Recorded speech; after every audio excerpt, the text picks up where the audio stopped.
Hi everyone. In this video, I'm going to show you how to do a wire transfer to Crypto.com and how to find your wire transfer details. Let's get started. First, open your Crypto.com app on your mobile device and make sure you're logged into your account. Once you're on the main dashboard, look for the Transfer or Deposit button. This is usually clearly visible on your home screen. Tap on this option to begin the process. Next, select Deposit to add funds to your account. You'll then need to choose fiat currency rather than cryptocurrency. This will bring up various currency options. Select your preferred currency, such as USD or EUR, depending on your location and needs. After selecting your currency, choose Wire Transfer as your deposit method. The app will now display your complete wire transfer information, including your unique account number, routing number, and any special instructions required for successful transfer.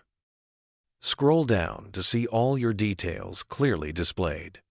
You'll find the beneficiary name, which will be Crypto.com's banking partner, the bank address, and your specific reference number that ensures the funds reach your account. For your convenience, you can tap the Send to Email option to have all these details delivered directly to your inbox. This makes it easy to forward the information to your bank or financial institution when setting up the wire transfer. Remember to always double-check all account numbers and details before initiating the transfer from your bank. Wire transfers typically take 1 to 3 business days to process and appear in your Crypto.com account. By the way, if you're tired of paying high fees when you send someone money, Wise is the best service I know.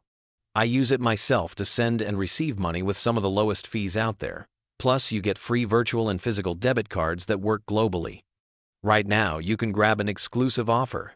Your first transfer up to $800 is completely free with 0 fees. You can create your free Wise account using the link below. Thank you for watching.